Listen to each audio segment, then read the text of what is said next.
La jornada de hoy es cuidado personal.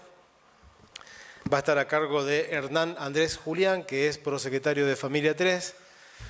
Forma parte del grupo del Tiempito desde sus inicios y es, junto a Marco, uno de los que colaboraron en la revisión del Un Tiempito para tus Derechos. Creo que son cualquiera de los proveyentes que estuvieron con nosotros acá. Me parece que son pibes que tienen un futuro espectacular.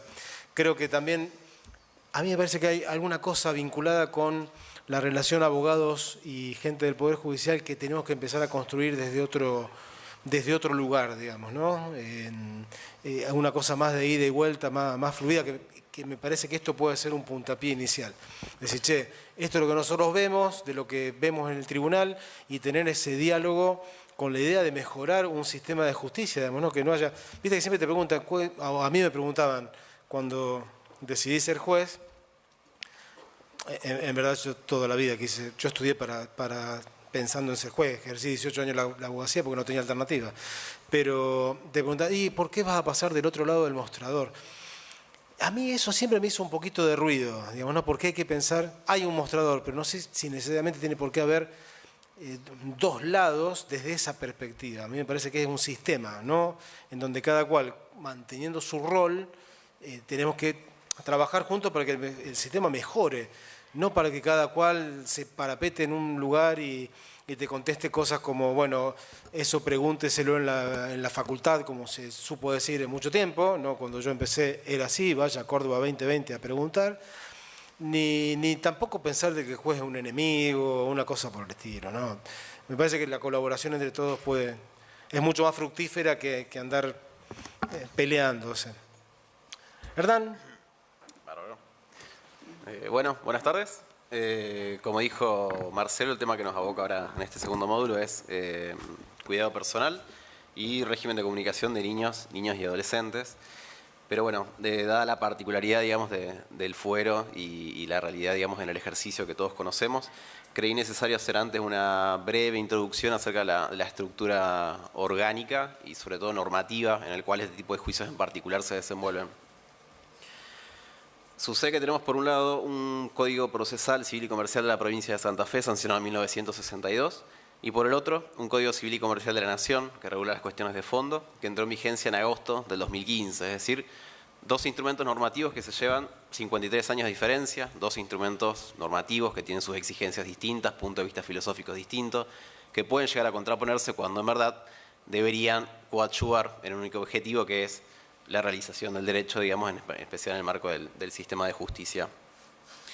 Tenemos un código procesal que, si bien está en realidad pensado más para atender cuestiones estrictamente civiles y comerciales, estrictamente patrimoniales, ante que delicados asuntos que debatimos el derecho de familia, y aunque tengamos determinadas disposiciones, en particular como juicio de alimentos, una restricción a capacidad o autorización para contraer matrimonios, tal en el estado actual de la legislación, es cierto que son regulaciones mínimas y sinceramente son insuficientes, digamos, para atender demandas de los particulares en base a las nuevas exigencias que esta nueva codificación nos interpela a todos los agentes del Poder Judicial y los de fuera del Poder Judicial, y que hoy ya no encontraría, digamos, mucha satisfacción en estas estructuras antiguas.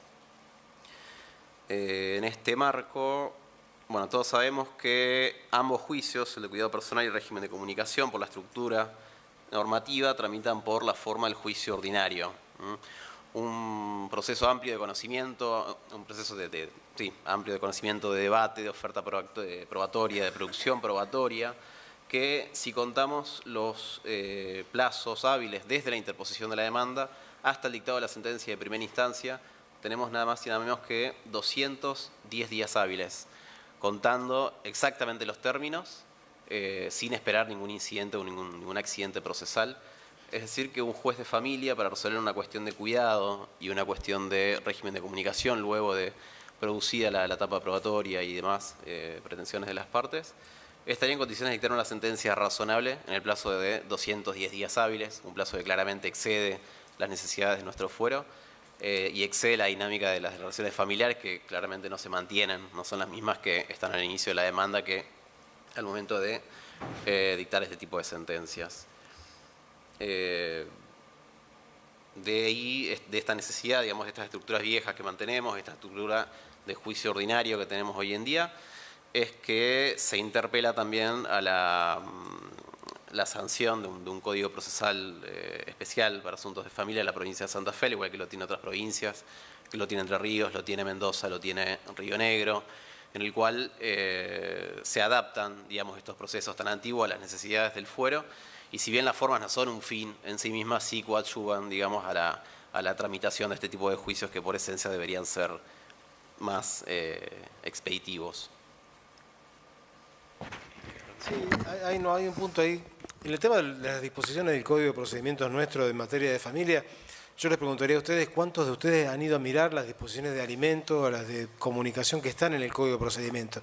Y no es por nada, porque la verdad que es un código de procedimientos que yo lo considero muy valioso, el que tenemos, el del año 62. En general, me parece que obviamente que hay muchas instituciones para incorporar, pero es un instrumento de flexibilidad tal que nos ha permitido llegar 50 años después a buen puerto sin mayor inconveniente, digamos, ¿no? Pero en materia de familia, como decía Hernán, evidentemente es un código que no trae grandes respuestas, como no lo han hecho casi todos los códigos, especialmente después de la reforma. Lo veíamos en el tema de divorcio, como tuvimos que, de alguna forma, en un acuerdo tácito entre abogados y jueces, establecer un procedimiento de divorcio que hasta el día de hoy no está en ningún lado.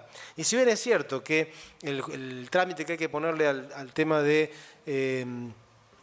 cuidado personal y comunicación es el de juicio ordinario, también sabemos que en la mayor parte de los casos no se cumple eso como tal, digamos, ¿no? O sea, porque en general empieza o con una atribución de cuidado personal provisorio, una cautelar, un sistema de visitas, puedo decirlo así, provisorio también, y que se van articulando y que el juez en algún momento va a llamar a audiencia artículo 19 y que va a tratar de enderezar el procedimiento por ese lado. Pero la verdad es que si vos tenés que ir a lo que es lo procesal, lo que está previsto es ordinario. Y una norma parecida, digamos, al de alimento, que dice que tiene que ser el procedimiento más breve, no necesariamente lo tenés en estos casos. Aunque se podría llegar a discutir bastante la interpretación de algunos artículos del Código. La verdad es que esos 210 días hábiles, en la mayor parte de los casos, transita por otros caminos. Tenemos que tener un código de procedimiento adecuado. Yo no sé si necesariamente un código de procedimiento de familia.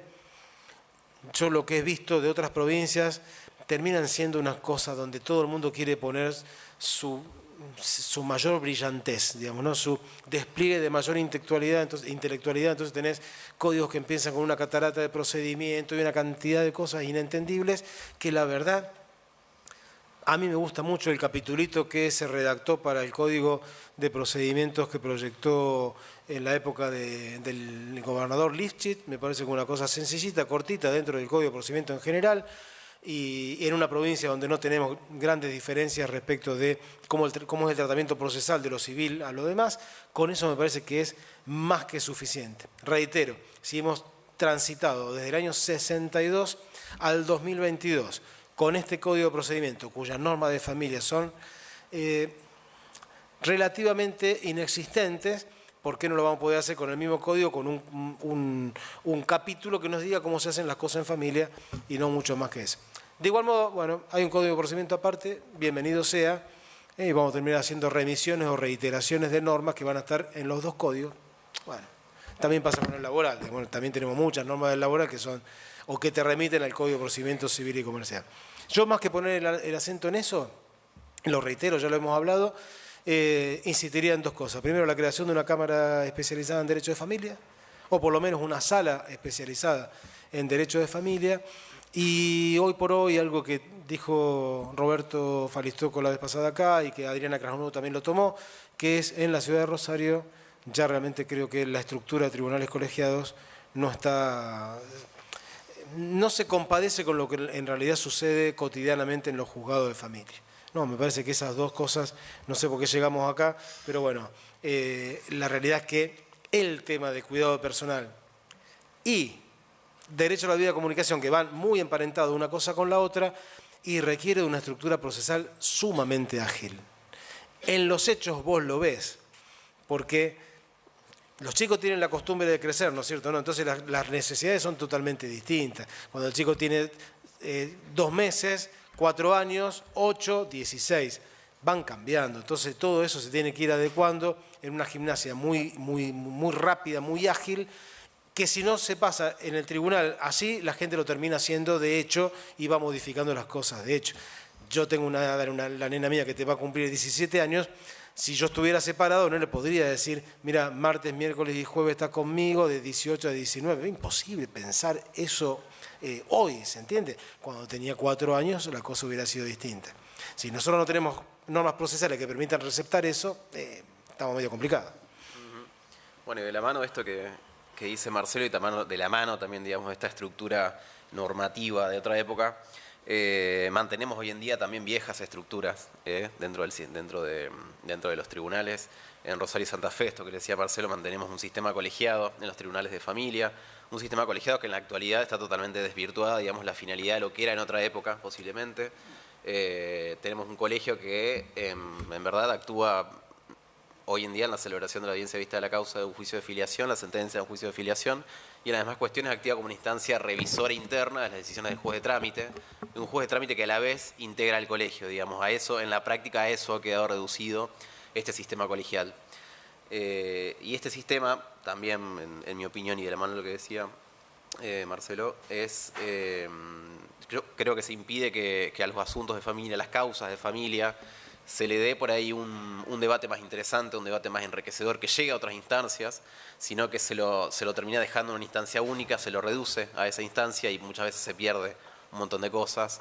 Se pierde esta oportunidad para crear jurisprudencia interesante, para abundar, para unificar criterios. No, pero además, por ejemplo, una cosa que hablamos, para esto de unificar criterios que acabas de decir, aún en las cuestiones de gestión, a ver, yo he sido, reitero, abogado litigante, y encontrarte con esto, pero no de grandes criterios jurisprudenciales. Es decir, ¿me va a dar el recurso de revocatoria o me va a poner revocatoria ante el Pleno? ¿Le tengo que traer la partida o le tengo que traer...? ¿Se entiende esto? O sea, ese tipo de cosas aún así podrían llegar a ser conducidas por fallos de Cámara que establezcan ciertas pautas. Gracias. Vos fíjate, habla con una persona que haga civil y comercial, exclusivamente civil y comercial, o con un juez de lo civil y comercial. El primer esquema que tiene en la cabeza es, o la primera pregunta que se hace, che, ¿qué falló la Cámara sobre este tema? ¿No? ¿Qué falló la Corte, sobre este tema? Lo tiene en mente en forma permanente y si vos hablas especialmente con los jueces, te va a decir, la sala tal dijo esto, la sala tal, o todos dijeron lo mismo, el criterio va para tal lado, lo tiene en la cabeza. Habla con un juez de familia sobre cuáles son los criterios que ha establecido la Cámara, no los va a tener en cuenta porque no existen. ¿Entendés? O sea, porque al no llegar expedientes a la Cámara o llegar muy pocos, las pautas son en general muy escasas y por ende para todos sería mucho mejor un cierto criterio. Es decir, bueno, transitamos por este camino y a vos como abogado te queda la posibilidad de decir, yo voy a tratar de torcer ese antecedente jurisprudencial haciendo una propuesta distinta, una pretensión distinta. Ante esta cosa, medio así que los únicos casos, por otra parte, la mayor parte de lo que llega de los jueces unipersonales, de las ciudades de Villa Constitución, bueno, Casilda, Cañada de Gómez y San Lorenzo, no tenés jurisprudencia vinculada casi con el trámite de procedimiento en los tribunales colegiados. ¿Sí? O sea, eso me parece que es una desventaja y algo que se debería plantear.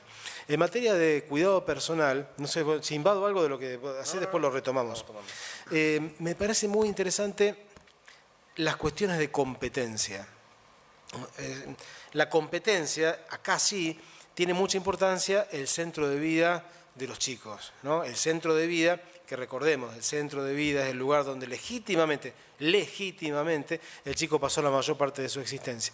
Por ende, hay que tener en cuenta que el cambio de ese centro de vida inconsulto, y si bien es cierto que los dos progenitores ejercen la responsabilidad parental por igual y los actos de uno se supone o se presupone consentidos por el otro, cuando hay separación y hay un cambio de centro de vida, hay que preguntarse, che, no es que requiera una autorización previa en términos formales, pero sí si fue consentido o no por la otra parte, ¿está?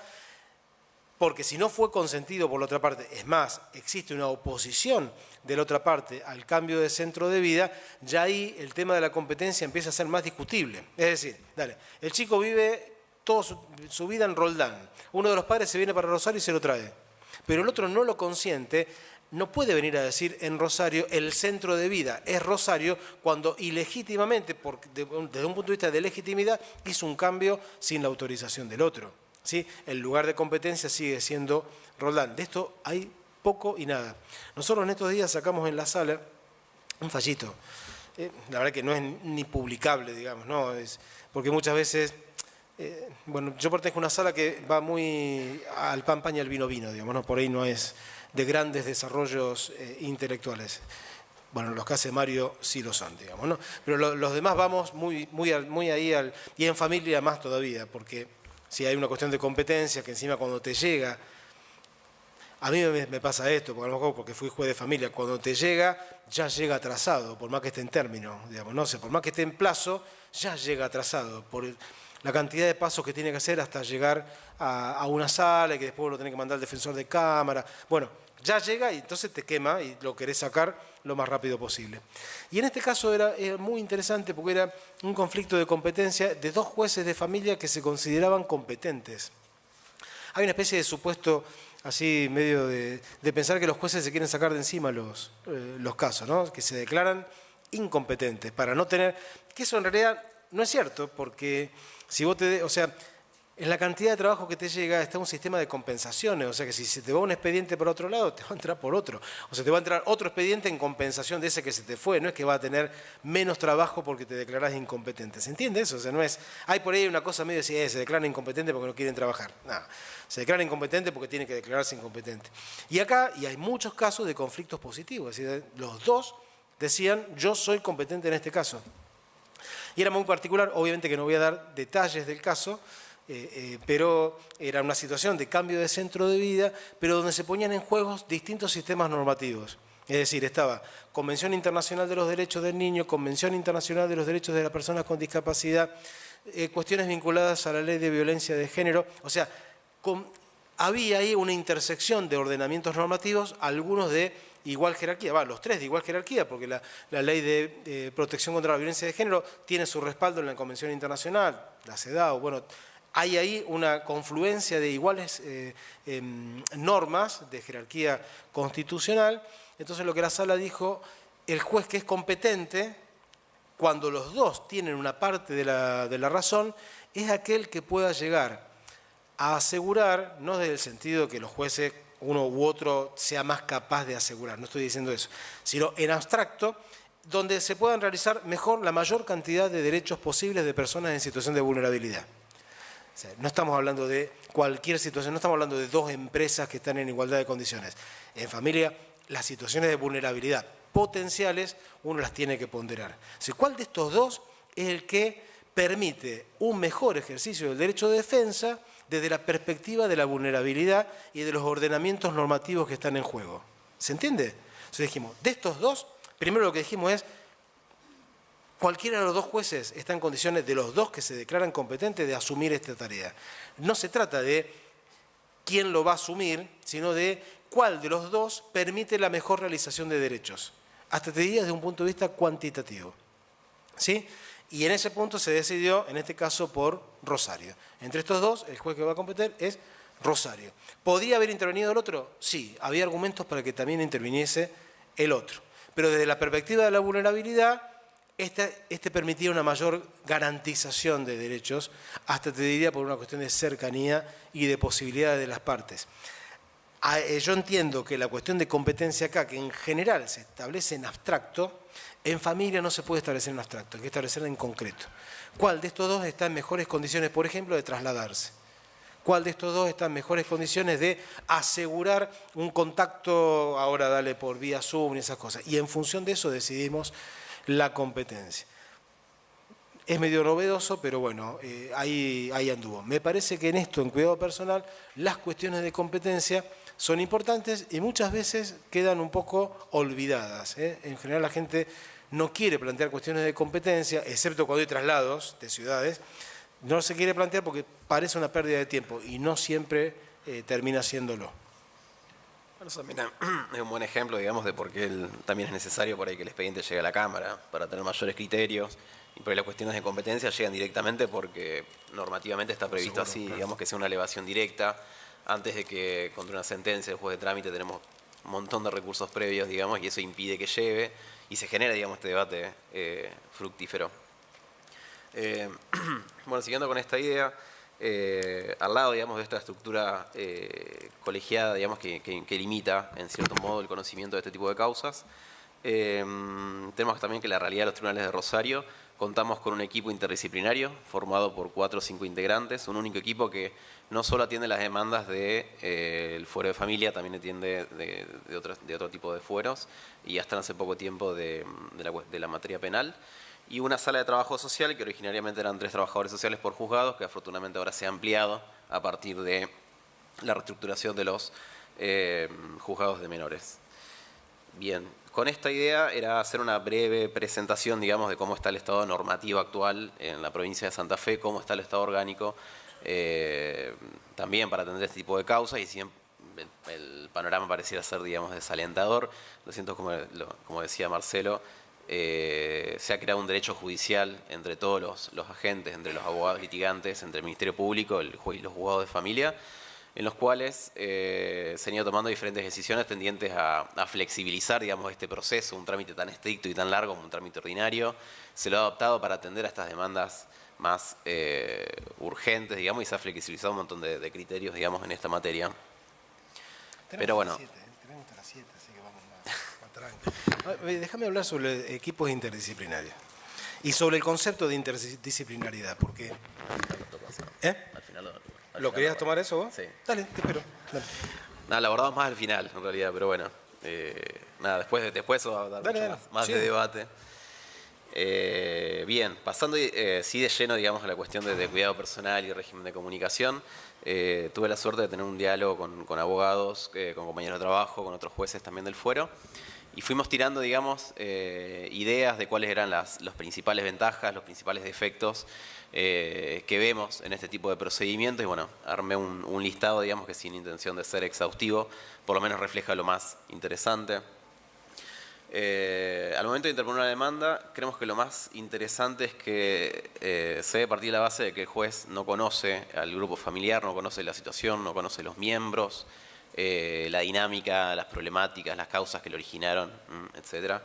Entonces, al momento de interponer la demanda, una exposición que sea lo suficientemente amplia de los hechos, no por eso prolongada o muy extensa, pero sí amplia, muy clara y muy detallada, digamos, de cómo se conformó, cómo se conforma el grupo familiar, cómo es, cómo era antes, digamos, si es que en algún momento, digamos, reinó cierta armonía dentro del grupo, cuáles fueron las causas que desencadenaron el conflicto, cuál es el conflicto y cuál es la situación actual, más que nada, entendiendo, digamos, de que lo primero que ve el juez en este tipo de casos es, en principio, a no alterar un principio de estabilidad, un respeto del centro de vida del chico, y partir de esa base, digamos, y ver si hay suficiente elemento como para modificarlos. Y este contacto liminar surge de esta exposición de los hechos que liminarmente se hace, digamos, en la demanda.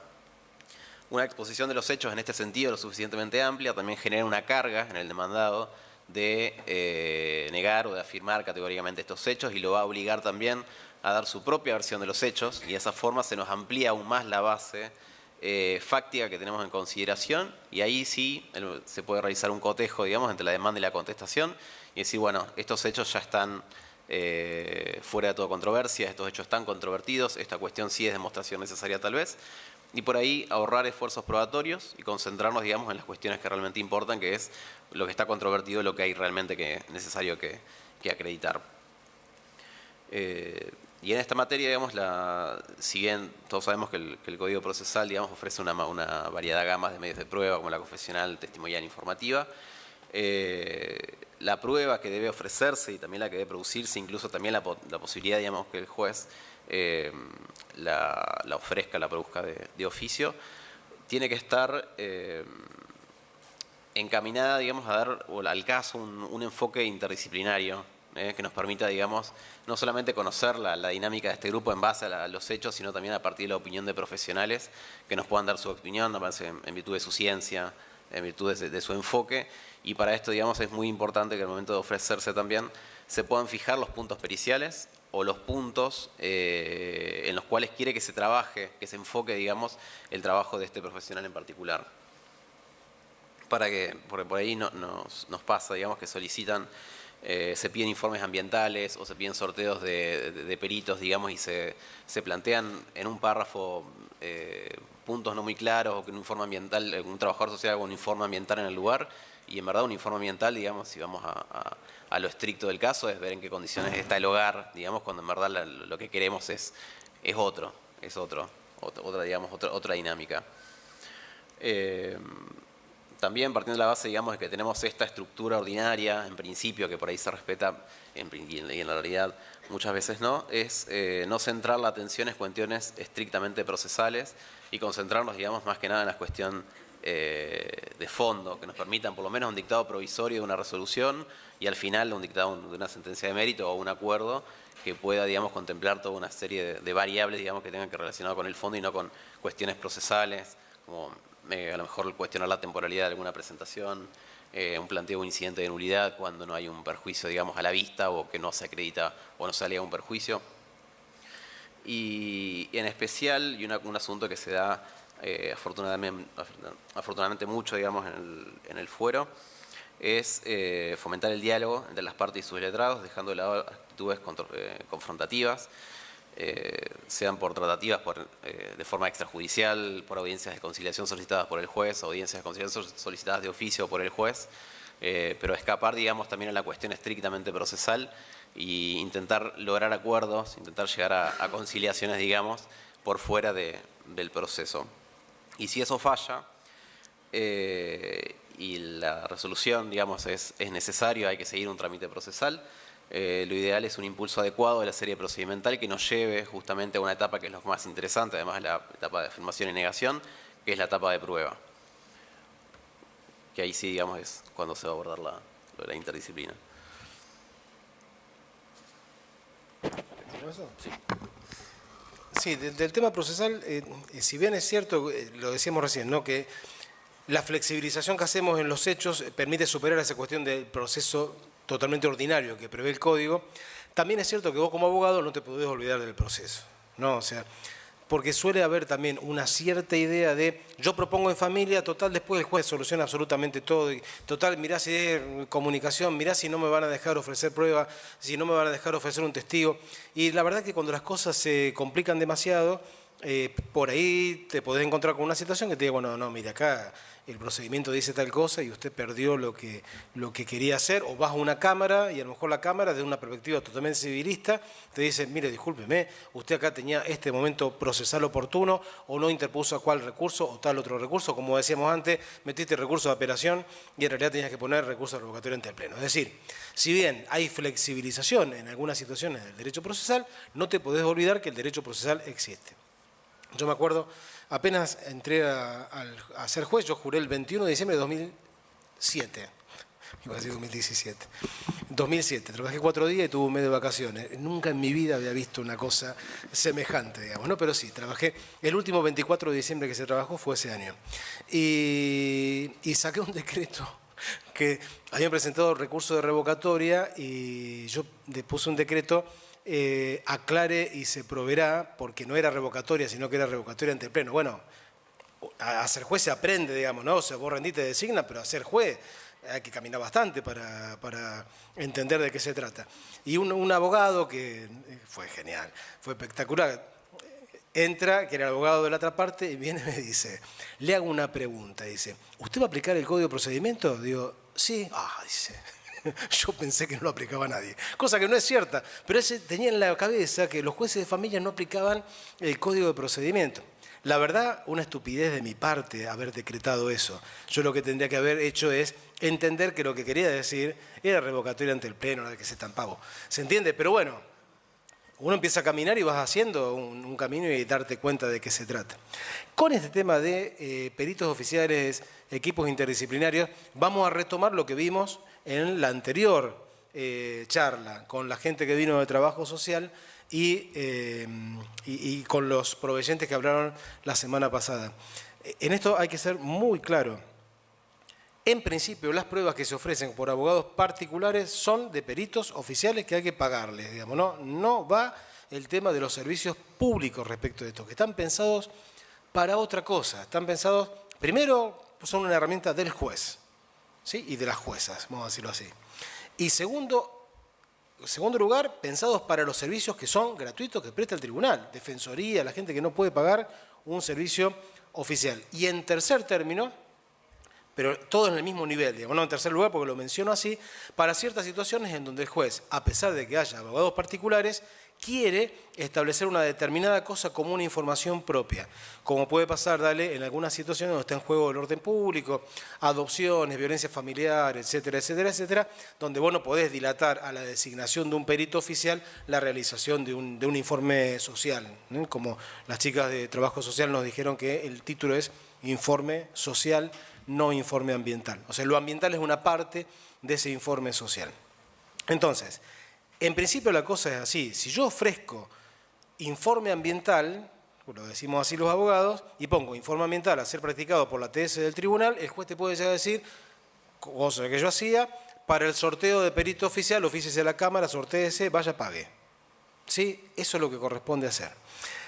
El equipo interdisciplinario, en realidad vos no tenés prevista una pericia interdisciplinaria. Vas a tener que designar peritos de distintas disciplinas si es que querés hacer eso, como sucedería, por ejemplo, en el tema de restricciones a la capacidad. Un perito psicólogo, un perito psiquiatra, un perito terapeuta ocupacional o lo que corresponda. De ahí a que esa gente trabaje en forma interdisciplinaria hay un paso enorme y hay una utilización del vocablo interdisciplinariedad por parte de la legislación argentina usada de una forma extremadamente liviana y muchas veces exige interdisciplinariedad en donde la verdad no es necesario para nada la interdisciplinaria. Interdisciplinariedad implica, a mi entender, como yo lo concibo, la existencia real de un equipo y un equipo conformado con como tal, con un jefe de equipo, un tipo que conduce, un tipo que va diciendo, o una mujer que va diciendo, ya me veo críticas por todos lados, que va diciendo para dónde vamos en determinada situación y cómo confluyen esas disciplinas, generando una suerte de método científico en común para el abordaje del caso. Eso es un trabajo interdisciplinario. Implica, entre otras cosas, que la entrevista sea una sola, por ejemplo, que todos vayan. Entrevista en el sentido de acceso al objeto de estudio, ¿no? Yo tengo que acceder al objeto de estudio de una forma uniforme y sacar una conclusión común. La verdad es que nosotros no tenemos para nada, bueno, el Tribunal de Rosario no tiene equipo interdisciplinario. Lo que tiene es un equipo que tiene el título de equipo interdisciplinario, pero que en realidad no lo es. Y no lo es por varias cosas. Porque es una psicóloga y una psicopedagoga, hay una psiquiatra infanto-juvenil, pero con una cuestión de problemas de salud no está trabajando, pero bueno, estaría previsto el cargo de psiquiatra infanto-juvenil, más 2 trabajadoras sociales. Eso para 1,5 millones de habitantes. Por ende, por más que hagan trabajo interdisciplinario, la realidad es que humanamente es imposible que 4 personas puedan dar abasto a todo el trabajo que puede llegar a tener un equipo de trabajo interdisciplinario, amén de que quizá no se le mande todo lo que se le tendría que mandar, porque uno también como juez sabe, y por experiencias pasadas, yo recuerdo el excelente trabajo que hacía la Cátedra de Psiquiatría de Niños, o llamada Paidopsiquiatría, en la Facultad de Medicina, hasta que los jueces la hicimos implotar, ¿no? Le mandábamos tanta cantidad de casos que era imposible que esa gente pudiera hacer un trabajo más o menos coherente con esa cantidad de casos. En realidad, cuando hablamos de informe interdisciplinario, en la mayor parte de los casos estamos hablando de informes multidisciplinarios, ¿sí? O pluridisciplinarios, donde cada una de las disciplinas accede por su propio método a ese mismo objeto de estudio y hacen un informe en común hasta que puede llegar a tener algunas cuestiones disidentes. Pero bueno, la verdad es que en una enorme cantidad de casos con eso alcanza, si no, piensen ustedes, realmente, si en una internación psiquiátrica involuntaria dispuesta un viernes a la noche en un efector de salud mental, si necesito tener realmente ese tipo de abordaje, yo voy a tener, lo más seguro, un psiquiatra de turno y con suerte un psicólogo en el lugar como para que sean 2.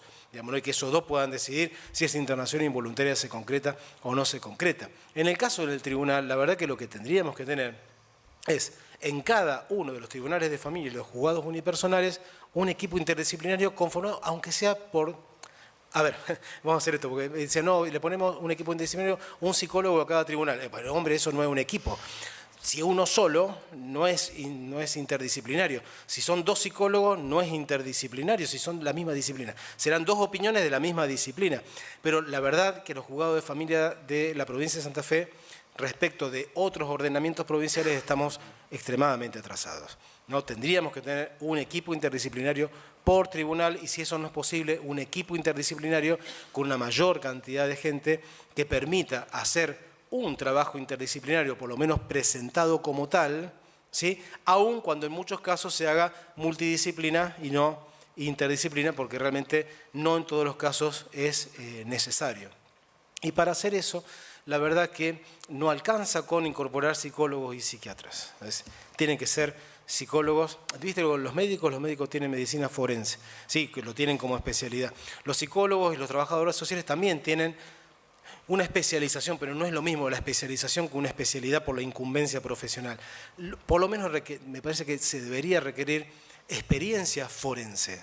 No es lo mismo ser psicólogo de tu consultorio y haber estado trabajando allí todos los días que haber sido un tipo que es psicólogo y pateó los barrios en un hospital, trabajando en un hospital, en un centro de salud o haciendo otro tipo de trabajo territorial, que quizá eso te dé un acercamiento un poco mayor a lo que sería, pero ni siquiera cercano a lo que es el trabajo en el tribunal. El trabajo en el tribunal es esencialmente otra cosa y fíjate vos que para mí sería imprescindible que esa persona que se va a presentar como integrante del equipo interdisciplinario tenga un conocimiento procesal. ¿Sí? Porque si no, perdemos 3 años de la vida entendiendo de qué se trata el trabajo en el interior del Poder Judicial, entendiendo que el trabajo que vos estás haciendo no es terapéutico. ¿Sí? Ni siquiera el equipo de trabajo social a la hora de hacer visitas supervisadas está teniendo una finalidad terapéutica, no la tiene. Ni la sentencia tiene. La sentencia tendrá efectos terapéuticos, andás a ver, pero finalidad terapéutica no la tiene, es jurídica. Y acá es exactamente lo mismo. Ese equipo que hace trabajo supervisado, lo que está haciendo es, en alguna medida, una actividad probatoria y por sobre todo un romper el hielo, ver cómo podemos empezar a transitar y que esto se permita una revinculación que tiene que transcurrir en otro lado que no sea el tribunal.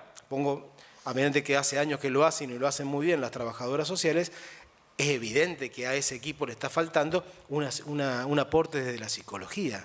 ¿Sí? O sea, es evidente que ahí está faltando alguna pata que sí tiene que ver con el trabajo de distintas disciplinas que pueden trabajar, reitero, pluri, multi, inter, trans, disciplinarmente. ¿Sí? O sea, me parece que ese tipo de conceptos es necesario barajarlos. Yo no soy un especialista en eso, pero sí me doy cuenta que lo estamos planteando de una forma extremadamente liviana. ¿Sí? Pensar que juntar cabecitas de distintas disciplinas es, juxtaponer sellitos que dicen psicólogo, psiquiatra y trabajador social en un informe, eso no es trabajo interdisciplinario, eso es juxtaposición de sellitos. Quizás sí lo contenga, la verdad, vi pocos. No, una cuestión que sea realmente interdisciplinaria, pocos. Y el poco no es una crítica. Como decía antes, en una gran cantidad de casos no hace falta. Con un trabajo multidisciplinario alcanza y sobra. Ahora, como estamos trabajando, evidentemente no se puede seguir trabajando, ¿no? Como estamos trabajando, estamos muy complicados, la cantidad de judicialización de casos es enorme, la cantidad de cosas que un juez tiene que resolver por mañana es muchísima, muchísima, y además de todo eso tiene que hacerlo en soledad, en su despacho y tirando el centro y cabeceando, ¿no? Por una gran formación que podamos llegar a tener, reitero, para ser juez de familia, psicología, antropología, sociología, conceptos básicos como mínimo, pero eso no te transforma en psicólogo. Ni te transforma en antropólogo, ni te transforma en sociólogo, ni te transforma en terapeuta ocupacional. No funcionan así las cosas. Hay veces que vos podés solucionar las cosas con cancha, con experiencia, con calle, con haber caminado, y sí, la vas a solucionar en muchos casos y en otros casos no. Y en otros casos, la verdad, y a ustedes les va a pasar lo mismo, como abogados del niño, se van a encontrar en una soledad acompañada. En realidad es la compañía de varias soledades, pero solos, ¿sí? Entonces, me parece que en este punto tenemos que hacer un repaso entre todos, colegios de abogados, colegios nuestros, o sea, pensar entre todos cuáles son las alternativas que le vamos a buscar a cómo se está trabajando esta problemática. Las respuestas de hace 15 años ya no funcionan más en el hoy por hoy. Eso. Incluso, bueno, todos estos elementos, los que cuenta, digamos, hoy el Fuero de Rosario, los peritos oficiales, el equipo interdisciplinario de la Sala de Trabajo Social, los informes que hay nos sirven, o sea, sirven al tribunal para la valoración y el dictado de una resolución en un momento determinado. Son informes diagnósticos que hacen, como nos presenta como una fotografía, digamos, de la situación de ese grupo, de esa dinámica actual, para tomar una resolución en el día de hoy, digamos. Y a partir de ahí empezar a construir. Pero a partir de ahí empezar a construir, digamos, ahí es cuando tenemos como una nebulosa, digamos, desde lo público, al menos acá en Rosario, no sé si en el resto de la provincia de Santa Fe, no hay equipos preparados para un acompañamiento de la situación del grupo familiar, un acompañamiento en superar conflictos, en superar episodios traumáticos a lo mejor que impidieron o que impiden una revinculación que se intentó en el tribunal originariamente en la Sala de Trabajo Social, que por la conflictiva después resultó ser insuficiente, necesita otro abordaje. Es decir, más que estos equipos, digamos, desde el tribunal y que hacen estos informes que tienen a hacer una fotografía de la situación actual del grupo, para el adelante, desde el tribunal no se cuenta con un equipo digamos, que acompañe al grupo, y desde lo público... Bueno, pero ahí, por ejemplo, una cosa que hay que poner en la mesa de discusión es de si realmente el tribunal tiene que prestar ese servicio. ¿Me entendés? O sea, porque, a ver, a veces es medio como confundir. Civil 7 saca un amparo para que una determinada prestadora de servicios de salud opere a una persona, haga un trasplante a cierta persona. ¿Sí? Esto que se plantea muchas veces en familia es suponer que el Poder Judicial tiene que tener el hospital. ¿Se entiende? No, el Poder Judicial no tiene el hospital. Lo que ordena es que le hagan el trasplante. ¿A dónde lo van a hacer? En un sanatorio, en un hospital, en un lugar de prestación. Acá es lo mismo, es decir, los tribunales tienen que tener equipos terapéuticos para tratar la problemática de la violencia familiar, o equipos terapéuticos para, no lo dicen como terapéutico, te lo van a decir, equipo interdisciplinario para que esta persona pueda revincularse con su hijo. Me parece que estamos confundiendo chicha con limonada, es decir, bueno, yo ordeno la revinculación, intento ver desde un punto de vista muy probatorio cómo esa revinculación se da, pero no se puede quedar el Poder Judicial in eternum con esa situación de revinculación. En algún momento eso tiene que transitar ciertos caminos que están por fuera del Poder Judicial, que tienen que ver en gran parte con los servicios de salud, en salud íntegramente considerada, ¿no? Hasta de salud mental, ¿no? Así, es lo mismo que vos pensás que una mujer que ha sido agredido permanentemente, es el Poder Judicial el que tiene que lograr el empoderamiento de esa mujer y que supere esa situación. No lo va a hacer el Poder Judicial, eso lo tienen que hacer, y realmente lo tienen que hacer otras personas, otros efectores públicos, privados, comunitarios, no sé, de los distintos canales que podamos llegar a tener, porque si no va a llegar un momento en que el Poder Judicial va a tener familias solidarias como empleados, ¿se entiende esto? O sea, hay un lugar donde cada cual tiene que tener un rol y si no termina haciendo esto, lo que decíamos de la analogía con el fútbol anterior, tiramos el centro y cabeceamos. Entonces, esa cuestión de imparcialidad, ¿a dónde queda eso? Imagínate, el trabajador social depende del juez. Por más que haya equipo, en ese caso depende del juez.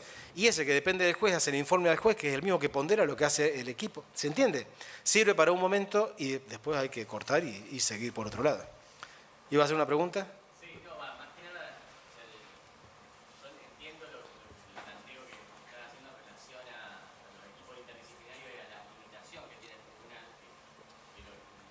Hay, por ejemplo, una intervención que tiene que ver con el Ministerio Público. Yo no digo que pueda haber familia, pero sí el Ministerio Público, desde el rol de garantizar o de velar por ese interés superior del niño, hay veces que sí, tal vez tendría que contar con algún equipo para poder llegar a ciertas situaciones. Estamos hablando de situaciones donde el Estado tiene que tener una presencia distinta, donde no hay dos particulares que tienen un poderío económico que pueden llegar a suplantar o a poder financiar de alguna manera un proceso judicial. No, claro, pero por eso está planteado para eso. Es decir, bueno, pero igualmente es una situación, te diría, momentánea, no terapéutica. El asesoramiento, me está planteando Gonzalo sobre que, por ejemplo, el Ministerio Público, cuando está actuando en situaciones de vulneración de derechos, etcétera, que cuente con un asesoramiento. Sí, por supuesto, al igual que el juez, para lo que sea. Pero el asesoramiento va al juez. ¿Sí? Muchas veces se está planteando la existencia de equipos interdisciplinarios casi con finalidades terapéuticas para que la gente supere la situación. Y la verdad es que eso en algún momento colapsa. Colapsa y lo vamos a hacer mal porque no es el trabajo que tenemos que hacer. Esto lo hemos vivido, porque no es que lo estamos planteando en abstracto. Y acá sí hay abogados que tengan 40 y pico de años en adelante en las perpetuaciones de sistemas de visitas supervisadas. Chicos que han estado en el sistema de visita supervisado en el tribunal 1 año, ¿vale? 2 años. Eso no resiste el más mínimo análisis. El más mínimo análisis.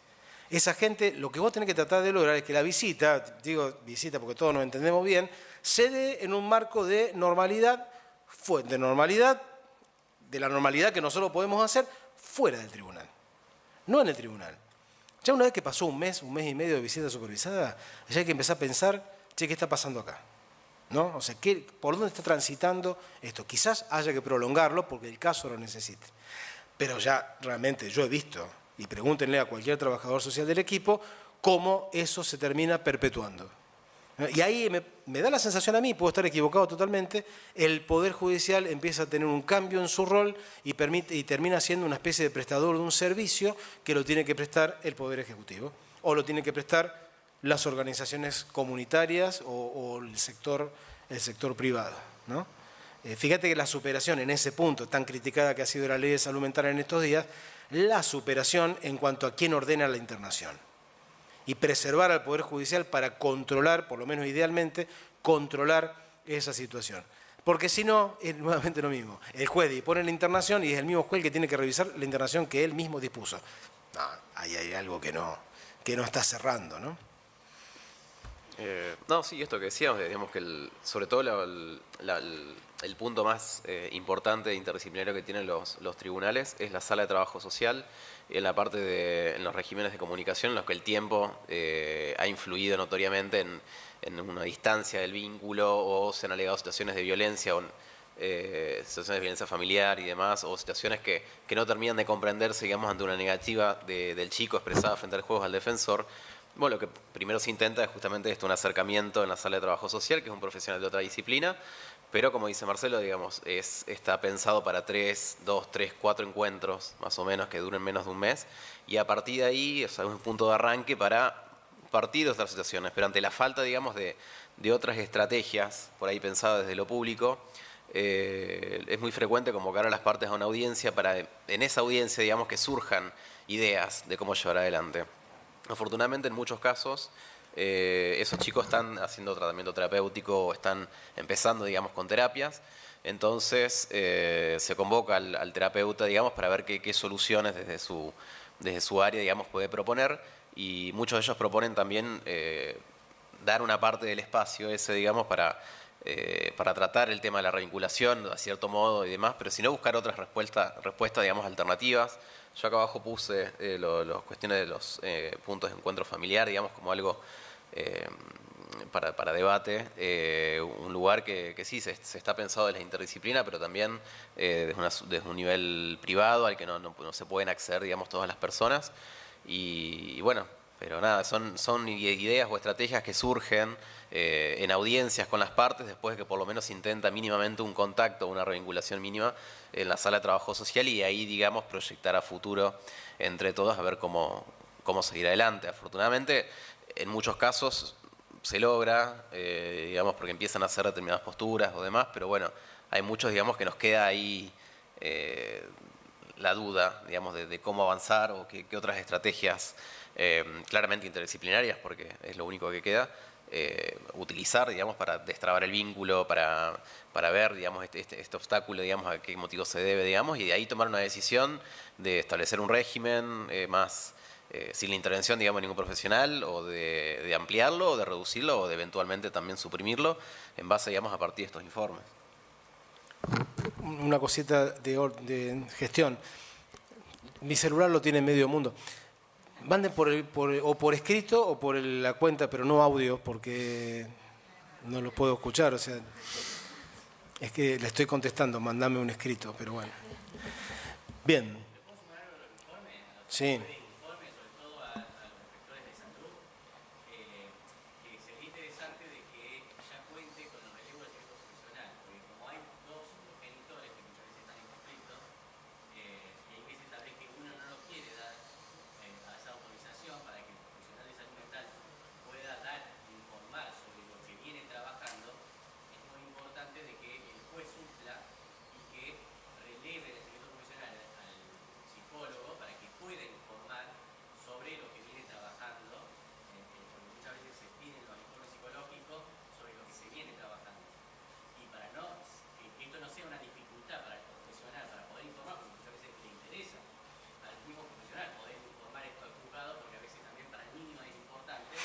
Si el niño no le manifiesta esto, que depende de la edad que tenga el niño adolescente, se requiere sí o sí de relevo. Está bueno que traiga, lo que me está planteando Gonzalo es el tema de que cuando se piden informes a servicios de salud o a psicólogos o a psiquiatras en forma individual o al profesional que sea, salga del juzgado con un relevo del secreto profesional. Y yo te voy a decir que en principio no. La relación cliente-profesional hay que preservarla hasta un cierto punto, digamos, ¿no? Que es una vulneración de derecho gravísima, pero en lo demás, especialmente con un niño, el niño merece exactamente el mismo respeto que un adulto. Por ende, en principio, el juez de oficio, y posición personal, no es algo, me parece que de oficio, no, a punto tal que yo entiendo que el profesional podría decir, usted no es quien para decirme a mí que me releva del secreto profesional. El profesional podría venir a solicitarlo, pero también es cierto que se pueden contestar informes sin revelar necesariamente alguna cuestión sustancial vinculada con la relación cliente-profesional, paciente-profesional o la relación que vos quieras, ¿no? En determinadas situaciones, obviamente que no todos los casos son lo mismo, el secreto profesional, que es un tema amplísimo y muy debatido, tiene sus límites, ¿sí? Tiene claramente sus límites, especialmente lo vinculado con la comisión de delitos. Si no hay una comisión de delitos, creo que hay que preservarlo, porque si no, cualquiera de nosotros está supeditado a la voluntad de un juez que sin mucho fundamento le diga a alguien usted está relevado del secreto profesional. Y en ese caso los niños son iguales que los adultos. A mí no me gustaría que venga un juez, yo no cometí ningún delito, no estoy ni siquiera investigado por un delito y un juez de familia le diga a mi psicólogo, vos tenés que estar relevado del secreto profesional, venía a contar todo lo que le pasó a este tipo en su vida. Límite. ¿Cómo? Es que en realidad vos le podés contestar a ese, mire, yo el espacio terapéutico ni siquiera le voy a informar que existe. Podría ser. En realidad eso no se hace. Lo que no podés entrar nunca es en cuestiones sustanciales vinculadas a esos datos que vos tuviste de tu paciente. ¿Está? Me parece que ese es el límite. Límite que muchas veces es transgredido por el profesional, especialmente los psicólogos tratantes de niños que le dan un informe a la madre o al padre del niño pensando que el paciente es la madre. En realidad, lo único que hace la madre o el padre es pagarle la consulta, pero su cliente, su paciente, es el niño, la niña, por ende no tiene que hacer ningún informe, excepto que haya una situación muy vinculada a vulneraciones graves de derechos, a comisiones de delitos. Pero eso lo vemos todos los días. Es más, en muchos casos los jueces ni siquiera los miran porque la verdad es que están ahí al límite de transgredir hasta algunas normas de ética profesional, ¿no? O sea, hasta dónde vos tenés que informar determinada situación, datos que obtuviste vos en la relación profesional-paciente. Los oficios hay que ver cómo están redactados, cómo fueron propuestos y después, por más que estén redactados como estén redactados, hasta dónde el profesional va a entrar a contestar ese oficio, sí o no. Me parece que ahí hay un punto, es un tema extremadamente delicado, pero a la hora de jugármela, yo creo que la relación niño-psicólogo, niño-psiquiatra, niño, sujeto de derecho, que todos sostenemos que es un sujeto de derecho como tal, hay que preservarla también. Hay que preservarla también con las limitaciones que tiene la comisión de delitos o la vulneración gravísima de derechos. De igual modo, siempre existe la posibilidad de exponer sin vulnerar el derecho, la relación de secreto profesional, con los datos mínimos que uno considere que pueden ser puestos en conocimiento del Poder Judicial. Por ejemplo, si hay una orden que el niño vaya al psicólogo, que podríamos discutirlo mucho tiempo, si esa orden es efectiva o es una cosa que terapéuticamente no tiene otra consecuencia más que vaya, quizá el psicólogo podría responder, sí, mire, ha venido en 4 oportunidades. Y se terminó lo que se repartía. ¿Sí? No sé si... más o menos.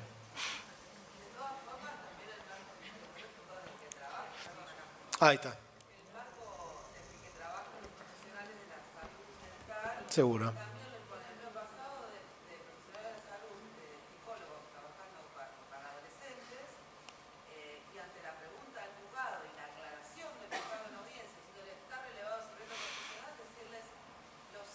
Por supuesto.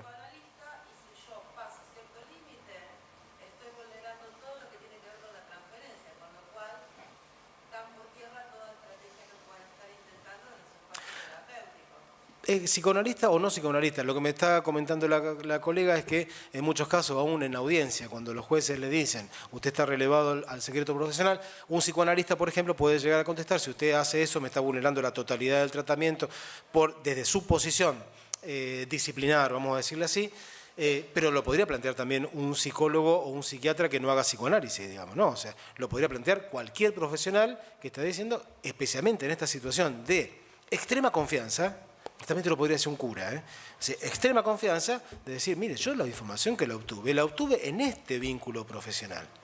¿Sí? Es un tema extremadamente delicado y en donde todo, especialmente como esto queda grabado, todo lo que estamos, o por lo menos lo que estoy diciendo yo, es provisorio y no desde el punto de vista de un experto. Pero la verdad, secreto profesional da para muchísimo de tratamiento. Para mí es un tema hiper respetable y donde uno tiene que tener mucho cuidado a punto tal de, por ahí en una cuestión medio principesca, vulnerar el derecho de defensa y los derechos constitucionales más básicos con eso. Y hay algo ahí, en todo esto que en niños huele a patronato. Hay algo de todo esto a veces que en niños huele a patronato, ¿no? A no considerar al chico sujeto de derecho.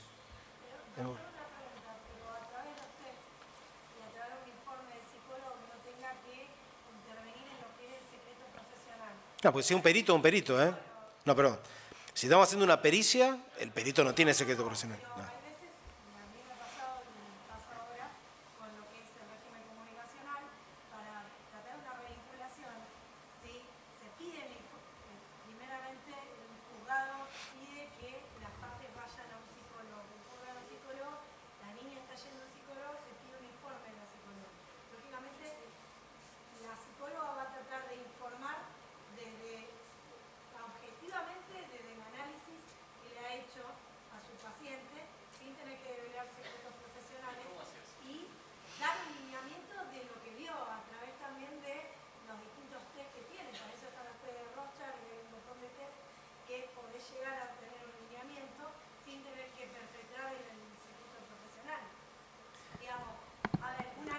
Es muy finito el tema. Es muy finito el tema, ¿eh? O sea, vos podés llegar a un extremo, decir, nada de lo que obtuvo es revelable y otra cosa que te diga, mire, algunos lineamientos se pueden dar sin que eso vulnere necesariamente el secreto profesional. Si es, lo que nos está planteando la colega es, eso se dio en el marco de un proceso para destrabar una situación de... Entonces ese profesional que está recomendado por el juzgado le dice, vaya a un psicólogo, ¿sí? No lo designó perito, pero de alguna forma hay un direccionamiento y lo contrataron para eso, para esa situación. Hay que pensar ahí hasta dónde puede ese informe aparecer y hasta dónde no. Es finito, pero hiper finito, ¿eh? Hasta dónde, cómo son las cosas, y creo que un tema para debatir con los colegios profesionales y debatirlo mucho. Un perito para que de última trabaje con... Un perito sería otra cosa. Un perito psicólogo para que trabaje con la psicóloga que está interviniendo y le consulte y técnicamente puedan hablar sin tomar el Sí. profesional y que ese perito de su saber pueda... Yo si fuera por cuestiones de hacer test, lo que haría es designar perito En todo caso, si juez, yo lo he hecho así, decir, bueno, desígnase, por ahí no se lo nombra como perito, pero es claro que es un perito, a la Asociación Rosarina de Rorschach para que informe sobre tal cosa y se le ponen los puntos de pericia. Entonces es un perito, no hay tutía con eso, ¿no? Y ahí empiezan a aparecer varios derechos más que el de control de la pericia, hay cosas ahí dando vueltas que da para mucho, ¿no? ¿Preguntas sobre este tema? Los que lo quieran agarrar después por el YouTube y destrozar lo que hemos dicho, sin ningún tipo de inconveniente. ¿Vos ya tenés? Bueno, perfecto. No, sí, pasa que a ver. en realidad, digamos, la idea de la presentación era, más que nada que se fomente esto, era presentar, digamos, por ahí, digamos, esta tensión o esta contradicción entre el ser y el deber ser, digamos, dentro de un código civil, todo un ordenamiento que te exige, digamos, toda una serie de cosas, como más que nada la cuestión interdisciplinaria. Y cómo pasa, digamos, en la realidad, y más que nada en una ciudad grande como Rosario, digamos, en la cual mantenemos estructuras antiguas, mantenemos un solo equipo que era una sala de trabajo social y demás, o sea, las herramientas que se tienen son mínimas, y eso también es algo que decías al principio, digamos, desde cómo pararse, digamos, desde frente al cliente y decirle, bueno, es muy difícil, digamos, que el tribunal tenga la solución mágica, pero en esta solución, digamos, que por ahí en cierta forma te impone, digamos, la legislación un deber de obrar, en la práctica vemos cómo se dificulta, digamos, cómo vemos muy limitada la forma de trabajo y bien. El Poder Judicial no soluciona conflictos, los dirime. Son cosas totalmente distintas. Y la verdad que también es un tema transmitir a la gente la solución de tu conflicto, la verdad que la tenés vos, no la tiene. Los demás podemos establecer órdenes y ordenamientos y realmente si vos hablas con gente de la salud, obviamente que la intervención del juez tiene una participación en la situación de cómo se ordena una determinada persona, ¿no? Decir, bueno, usted no deja que vea al chico, va a tener que dejarlo y si no lo deja que lo vea va a pasar tal cosa. Ahí está la ley desde múltiples sentidos, ¿no? La ley de cómo lo entendemos nosotros y la ley cómo se entiende desde otros lugares. Pero lo que es cierto es que la solución viene de la misma gente, ¿no? Yo a una persona le puedo poner hasta 30, cárcel, qué sé yo, y no va a cambiar su conducta y no la va a cambiar porque no quiere cambiarlo. Le vamos a poner un montón de cosas, pero no la va a cambiar. Como para cerrar esto y para tener algunas cosas en claro como pautas. Si vamos a pedir cuidado personal, una cosa a recordar. En el 2015 cambió el Código Civil y Comercial. Primer cosa a tener en cuenta, ¿sí? No hay más tenencia, no hay más visita y no son meros nombres, ¿sí? Si vos decís tenencia, estás diciendo hoy cuidado personal unilateral. Y el juzgado te lo va a tomar así, cuidado personal unilateral. Después no vengas a decir, che, pero yo quería en realidad una tenencia compartida. No existe más eso como tal, ¿sí? Y a 7 años vista todavía tenemos situaciones en donde se plantean demandas desde ese lugar. Tener en cuenta, cuidado personal, general, el criterio general, compartido. ¿Qué es lo que se comparten? Las decisiones. Indistinto sería la categoría más general, más común, digamos, ¿no? Lo general es compartido. Indistinto es lo que antes teníamos como situación habitual, es decir, el chico convive con uno de los progenitores la mayor parte del tiempo y se comunica con el otro en lo que tiene que ver con una relación directa en menor cantidad de tiempo. Durante la semana está con la mamá, el fin de semana está con el papá. Durante la semana está con el papá, martes, jueves y sábado de por medio, es lo típico que hacemos todos los días en el tribunal. Cuidado personal compartido, indistinto. Alternado, sigue siendo compartido porque las decisiones se toman en común, pero el chico vive un tiempo más o menos parecido con cada progenitor. Una semana con el papá, la otra semana con el otro papá. 3 días con la mamá, 4 días con la otra mamá. ¿Se entiende? Eso sería alternada la situación. En unilateral es lo que antes llamábamos tenencia.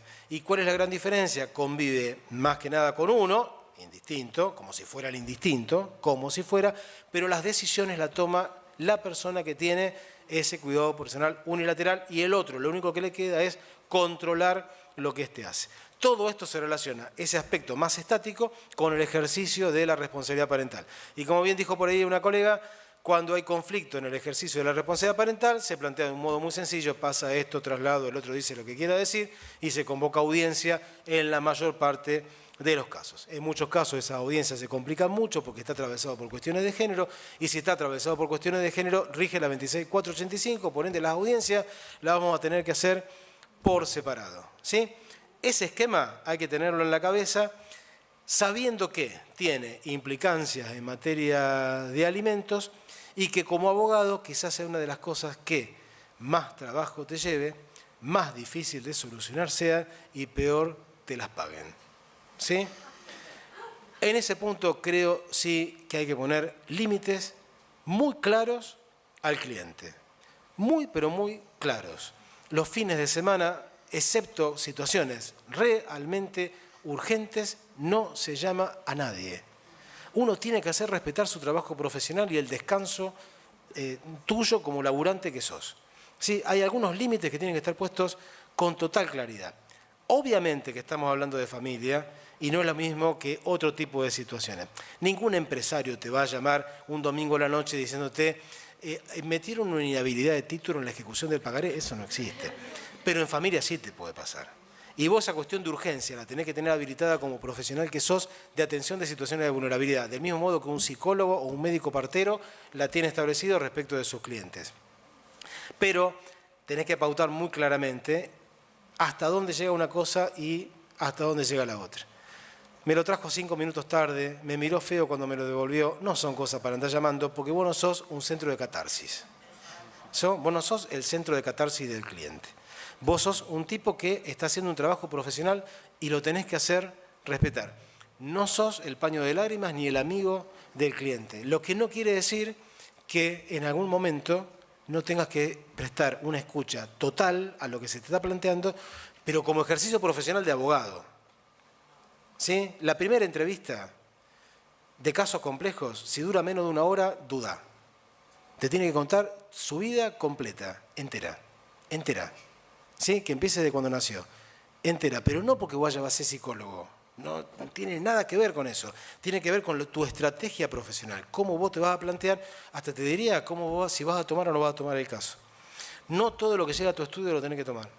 No hay una obligación de tomar todo lo que llega al estudio, y menos aún que todo lo que llega a tu estudio sea gratuito.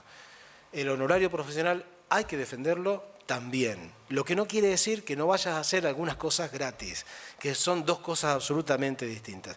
El honorario vale, la consulta vale, y muchas veces el tema de la consulta es lo que pone también algún límite. ¿Es posible que te quedes sin cliente porque se vaya otro? Es posible, ¿sí? Pero a la larga vos vas a entender cómo funciona y cómo te haces respetar también vos como profesional. Nos vemos la semana que viene. Suerte.